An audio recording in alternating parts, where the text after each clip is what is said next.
the forecast of things that's going to change in terms of the regulation and legislation, from tariffs, VAT, the Brexit, the sustainability regulation that will be newly introduced, and the new regulation around the local content. We have seen also natural catastrophes from typhoon, storms, flood, wildfires.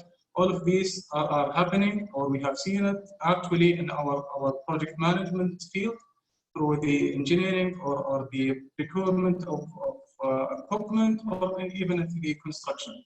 The loss of reputation and brand value, and that's for the corporate scandals or social media that would happen. That will threaten the brand, and loss of the reputation will danger the overall company. So going through the new technologies, we believe that the pace of disruptive technologies now is getting accelerated more than ever. We have seen that many companies have adopted digitalization into their process, assigning a digital officer for the company, and utilize the blockchain, Internet of Things, artificial intelligence, the 5G, and the 3D printing, and the autonomous mobility. The climate change, this has happening for the rising seas and the storms, and the massive floods that we are seeing in the Gulf Coast region, especially in that area. And the market development, microeconomic development, the emerging market, the volatility, and the intensity of the completion and the merger and acquisition, the more pace we are seeing in the industry, inflation, the commodity prices, and the market fluctuation. All of these are the top risks that endanger the business, and I'm sure that many of us in the PMO industry have really come across at least 2 to 3 of these risks, and she is dealing with the mitigation factors for all of these risks.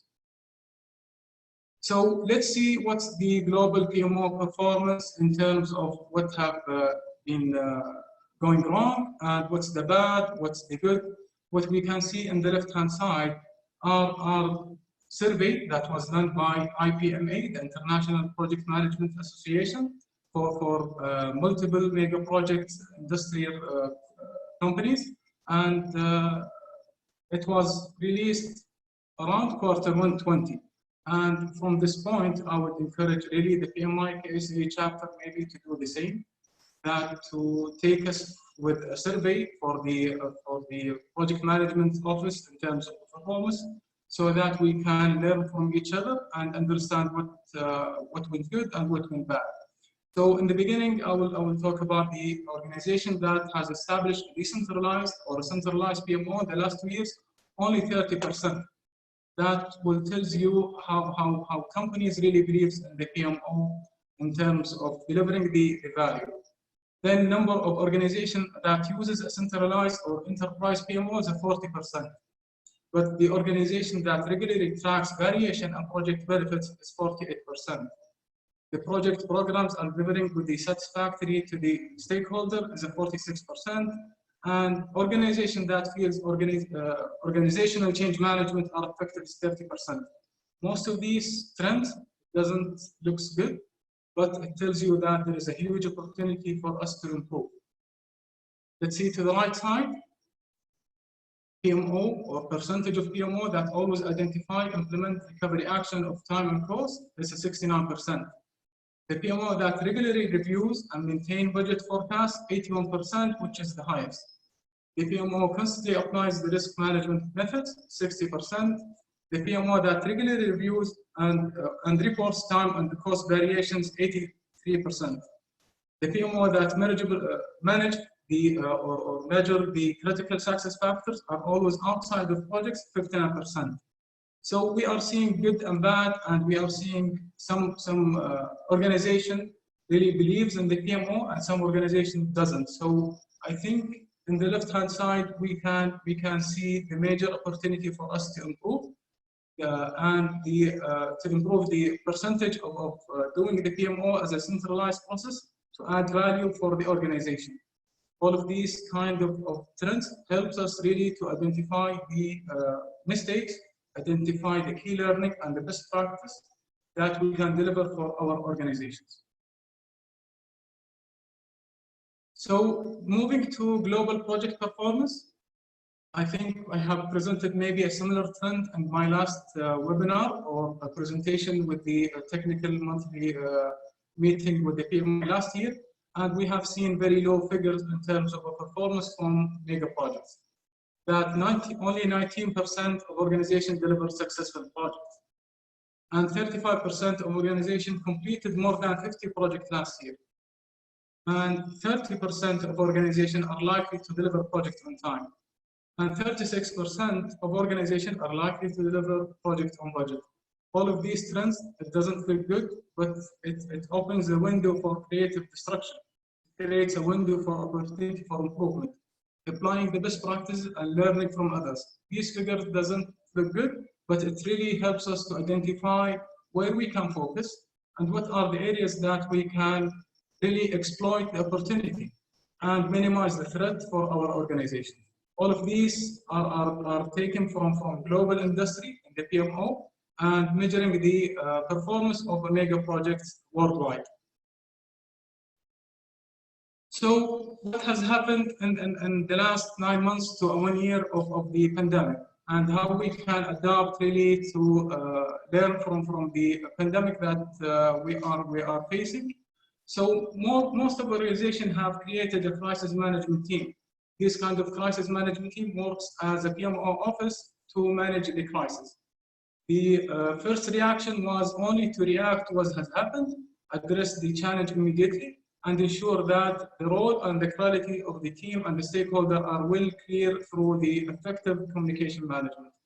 And then adopting the crisis management approach to ensure that all of the team are safe and all of the workers that working for our organization are safe, whether that's at work site or even at home.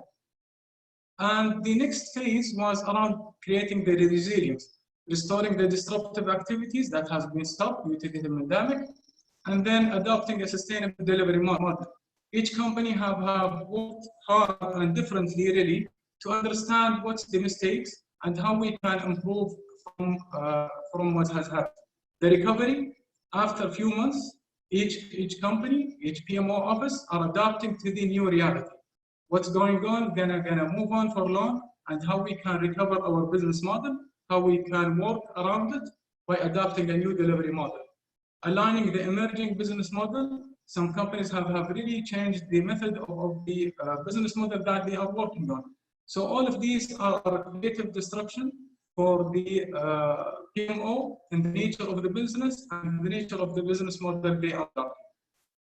The new reality, this is what we're going to be doing for the new slides, and understand what are the creative strategic approach that a PMO office can adopt really to help our organization to achieve its objective. So we will be seeing some scenarios, strategic thinking, strategic planning, and what are the areas and the trends that we can really adopt in the near future and the long term to ensure delivering the long-term growth for our organization.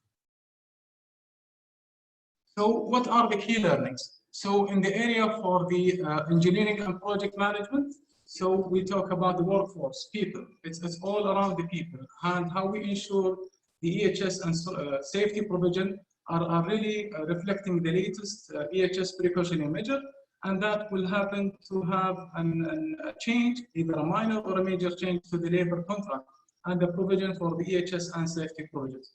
The other thing, we will be updating our EHS training manuals. All of these are adopting the new reality that such pandemic, God forbidden, it can happen again. So how we can learn from the COVID-19 and how we can update our EHS training modules, adopting if a pandemic can happen again. And then we should be aligning with the recommendation of the regulatory body. Through each country will have their own new regulation, new updates. We can update all of our EHS training manuals and ensure that all of our workforce are safe. In terms of engineering, we have seen a trend in the engineering reviews to utilize the digital review and the documentation workflow in the engineering review, the hazard reviews, by utilizing the document management system and the video and Skype, Zoom. All of these are working around the pandemic because all of the restriction to the travel.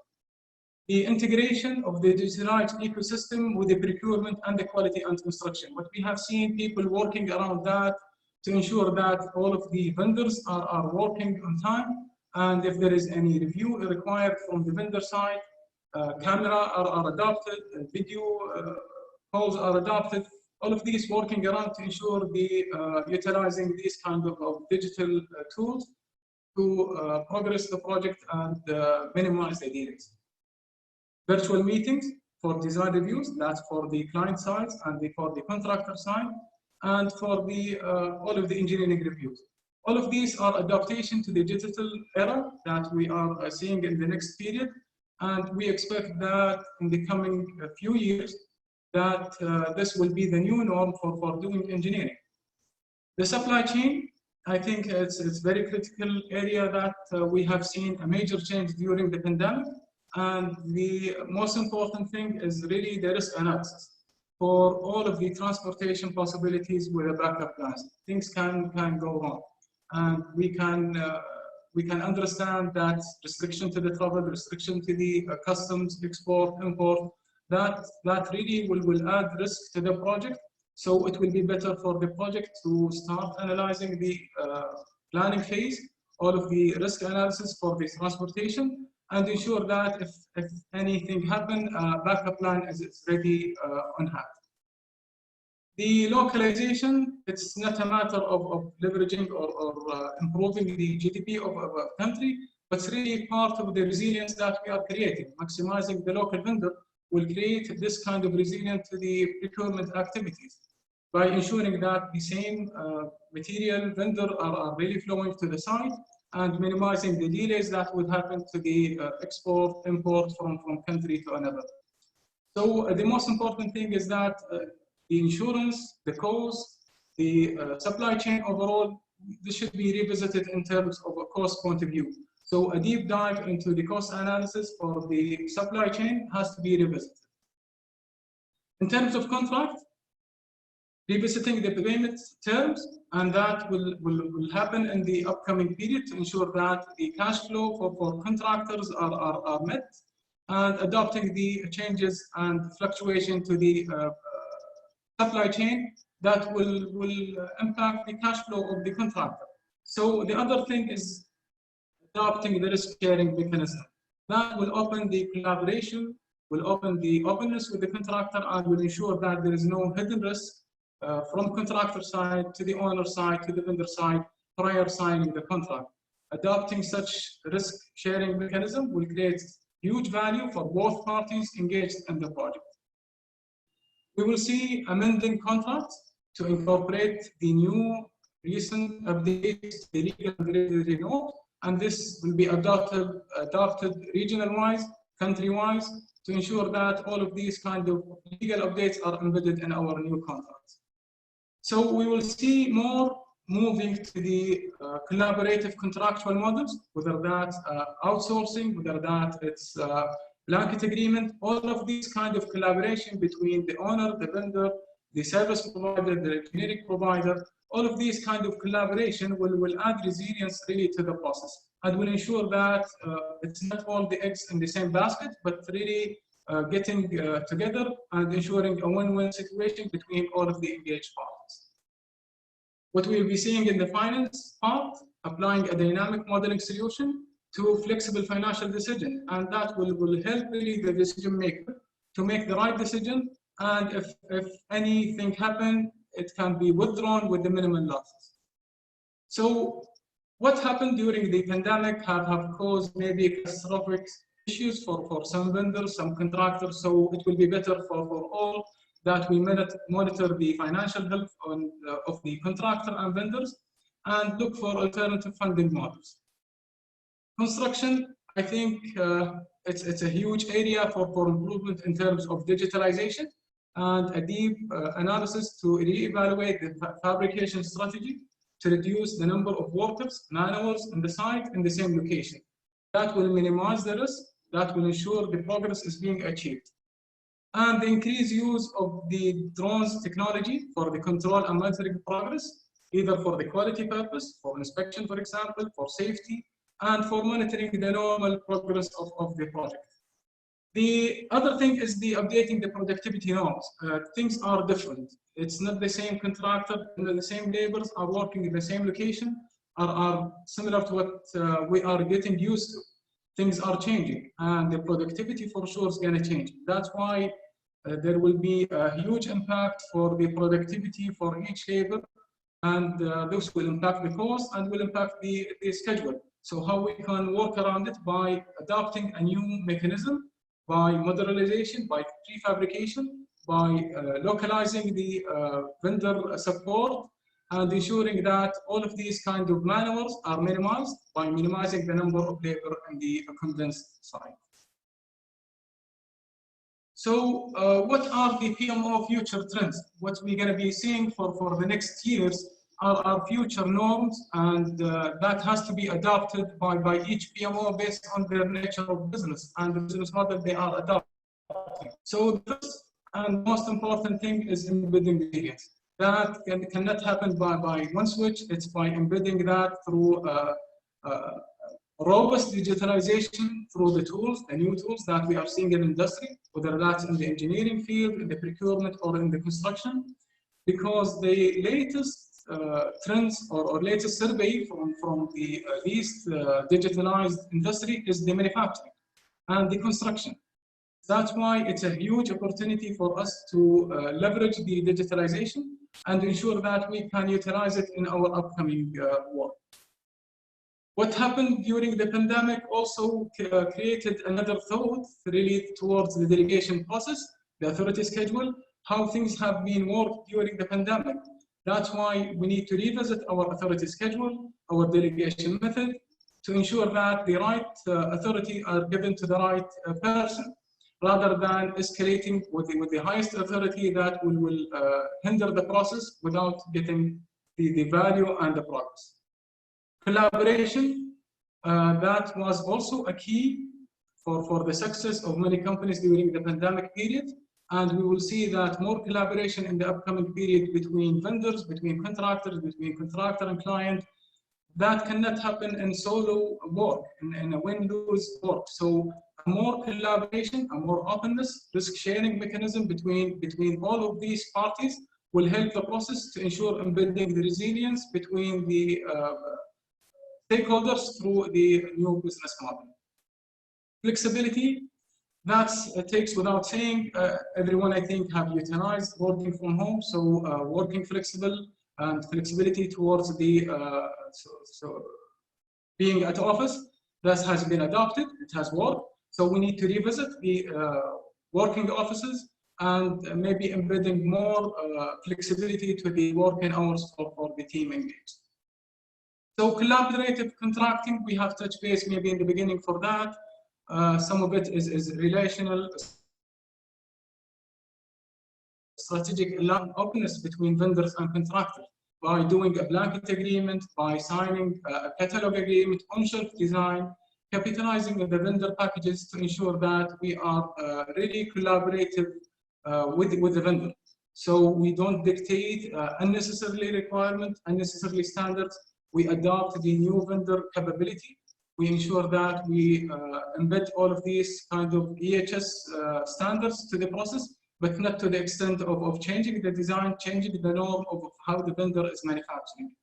So the openness, the collaboration between the contractual parties, that will help the process, and we will see that as a major trend or a major shift to the contracting industry and the EPC industry. So the other thing is a data-driven decision, dealing with data and analyzing the numbers, how we are performing, and how we can leverage these kind of data analytics to make decisions. In case that we do have all of the data required, but we don't embed it to our decision process, then it's not helping. We don't embed it to the governance model by taking the right decision based on the right data that we have, utilizing the data analytics or the machine learning, then we are not really taking the fruit of the data-driven decision. By embedding all of these into our process, we would ensure that we base our decision based on that. So we need to embrace technology, whether it's artificial intelligence, virtual reality, the 5G, the building information management, the drones. All of these kind of communication tools are already on hand. How we can use it, it depends on the situation, but there is a huge area of improvement in this area. So the least digitalized area is the construction. So we can see what's available in the industry, we can leverage all of these kind of learning, and we can utilize the new technology into our process. But the most important, we need to embrace it. If the decision maker is not embracing, utilizing these kind of technologies, then there is no use of using it. The fifth part will be the well-being and health. We often get focused into the office, into the site, into the vendor workshop, into the maintenance workshop, but we forget that the most important thing and what we have seen is the behavior, EHS behavior. And that goes beyond the boundary of the office. So being at home, at the transportation, we have managed all during the pandemic. So the EHS behavior should continue around the clock. There is no compromise in the EHS. It's a value, it's not a period. So by doing this kind of EHS behavior improvement to the workers, we would ensure that this will help a resilient process to the EAPC scope. That will help us really to ensure that all of our workforce are safe from the time that they enter the site, even to the time that they come back. We need to ensure that all of this around the clock are safe and healthy. So in terms of execution strategy, localization, prefabrication, the modularization, and localizing the sourcing, and capitalizing on the vendor capabilities. Vendors today are not the vendors last 10 years. We can capitalize on the vendor packages. There are a lot of things can be done through engineering, through procurement, and through a full fabrication in the workshop. Modularization. We can shift all of these kind of site hours from the site to the model yard. Now with the new regulation for the number of the condensed labor in one site, I think the only way to solve all of these kind of hustles really during construction, and that will jeopardize the productivity, by shifting the hours from the site to the model yard. Prefabrication, at least it's minimizing the man hours in the site, or the full modularization as a plug and play module that's fully commissioned, fully tested. It just comes to the site and directly it's switch on for complete production. All of these are available. We will see that the new trend of the PMO into this nature of the project, to ensure that we are getting the best practice and learning from the pandemic and learning from the challenges. People see pandemic as challenges. I would see it as opportunity. The opportunity is on the table. The opportunity is on hand. The opportunity can be utilized and exploited. So why we cannot utilize it in our process and improve the PMO performance and improve the mega project performance in overall. And at the end, we need to satisfy our stakeholder, satisfy our end user to deliver a project on hand and safe with the right cost and the right time, and certainty will be high. So how to succeed? For me, it's not only people. I would see people, process is people again, performance is people again. So the most important part for me are people. How we can do that? It starts from bottom up or from top to bottom. So starting with the leaders, being an algorithmic leader to ensure that we are learning from data, but making the right decision. That starts from the leader himself.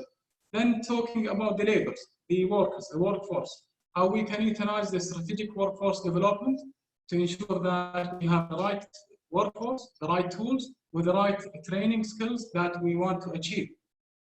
Then work around the sourcing strategy. We have talked about the capabilities of the vendor, collaborative contracting, how we can shift the mindset around the workforce, how we can leverage the contractor capability, and how we can complement that. It's not one way. It's multiple ways of creative thinking, of opportunity creation that we can learn around the people and the human capital. In terms of process, I believe we have talked about the digitalization and how value added this can be to our industry. And what we can see is that the digitalization is the least in the construction and in the manufacturing process. That's why we need to improve in that area. And we have seen a success really stories in terms of engineering reviews that hasn't been impacted during pandemic period by utilizing the digitalization tools. The other thing is that we need to integrate, whether integration is internally with the internal ecosystem or externally with the other parties, working with vendors, working with regulatory authority, working with export authority, import authority. All of these needs to work in the same ecosystem. By maximizing the integration part, we will achieve cost, schedule, and the most important, the certainty. We will be more certain about all of these success factors and be able to measure it. Flexibility, I think it also goes without saying that the flexible working hours, the flexible in terms of contracting, and the collaboration between the contractors in terms of flexibility, that will be taken as part of the process. In terms of performance, the resilience should be a build-up. It's not a one-time show. It's a build-up of the system. It's a build-up of the processes. It's a build-up of the authority schedule that we are embedding in our manuals, how we do work, how the business model works. Building up the resilience, it takes time, and we need to ensure that we leverage all of these kind of opportunities to build up the resilience in our process. The collaboration mechanism between the internal stakeholder, external stakeholder, with the regulatory authority, I think the collaboration is the name of the game for the new contract. If there is a success factor for these contracts that hasn't been impacted, the number one was the collaboration. That will minimize the claims, that will ensure that we are talking of the same objective both, and that will help us really to deliver projects on hand and on time and on cost. The strategic partnership. I think most companies now rethinks about the business model in terms of resources, in terms of tools, in terms of capitalizing talents between the vendors and the contractor through strategic partnership that happens through time and learning and through historical data. Whom are the contractors that we are working with, how we can improve all of these, and how we can see the future through signing a strategic partnership with the most critical vendor or the most critical contractor. And how we can leverage that is by studying all of the historical data that we do have. By that, I would conclude my talk and we'll go through the question answer Nada.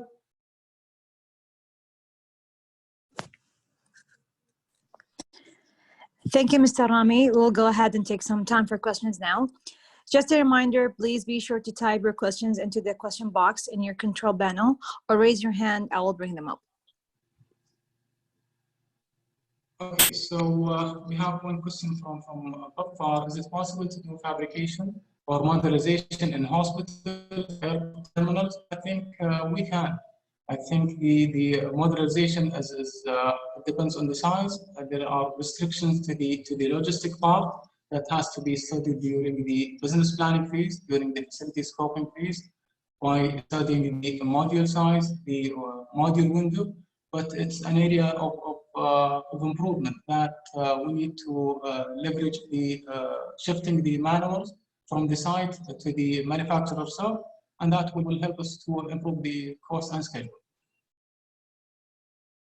So are we using big data and Internet of Things and data-driven decision? What's your experience and your setup? I think we are not doing that within the decision making in terms of data.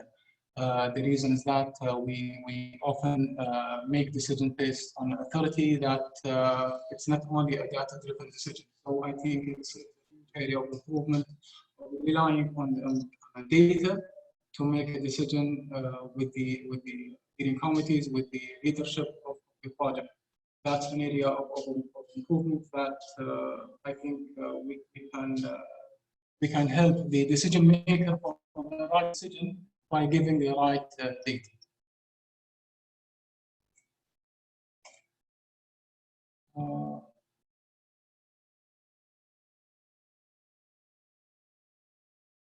I think that's it. There is no other question than that. If there is any question, please utilize the question answer.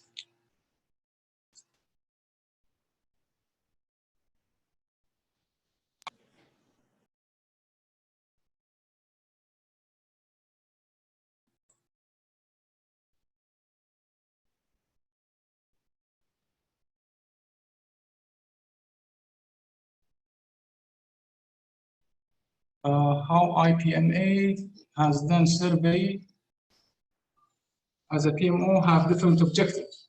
Well, it's a normal survey, so I think we will utilize this opportunity to encourage our PMA KSA chapter to do a similar survey for the industry of the PMO within the kingdom, so that we can learn from them and take these kind of data for creating opportunities and minimizing threats.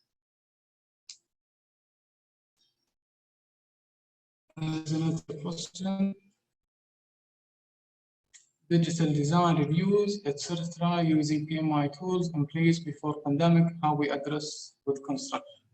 It's kind of more difficult with construction, and I think in the engineering phase is the least impacted, but I think in the construction phase there are multiple other digitalization tools that we can utilize between the drones for the control or for the quality or for the inspection. But I think the most important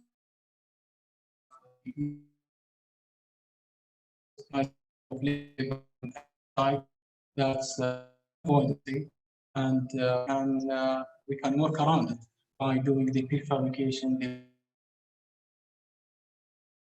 modeling.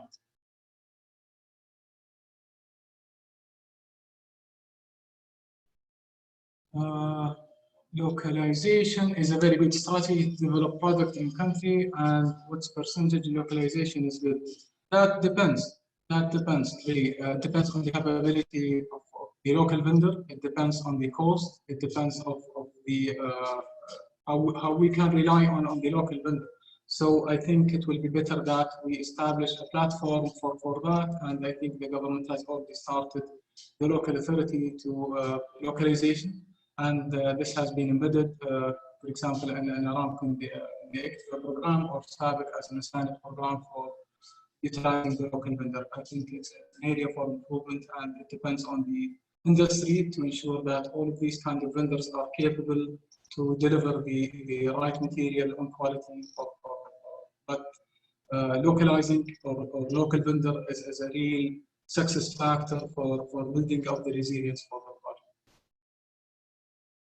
So collaborative or relational contract like partnering and alliance are using. Yes, I think that's the key. It's the alliance contract, it's the blanket agreement contracts, partnership or strategic partnership, and that goes without saying for all the fields in the engineering, in the procurement and the construction, how we can maximize all of these strategic partnership for creating the collaboration between the client and the contractor.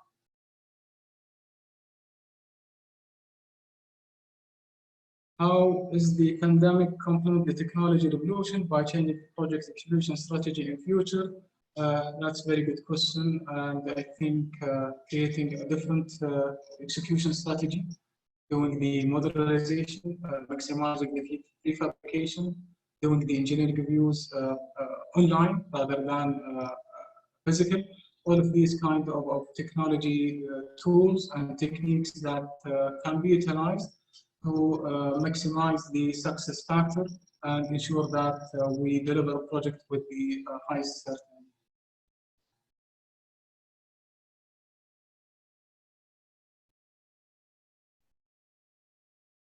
I think, yeah, I think that's more all of it.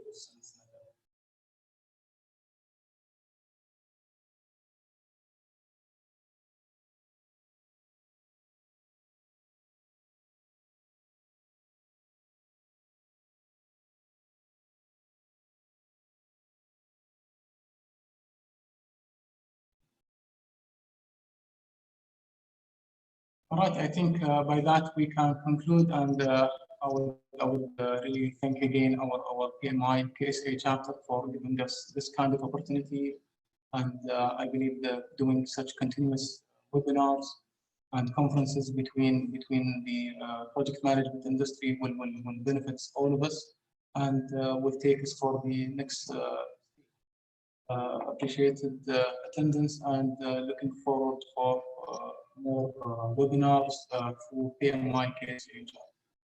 By that, appreciated and thank you.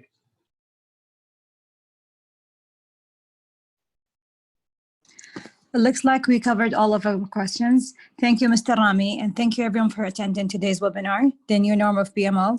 If you have any other questions, please contact us on BMI KSA. We will be happy to help and support you. On behalf of BMI KSA chapter, I would like to thank you all for joining us today. Hope you enjoyed it. See you next time. Thank you.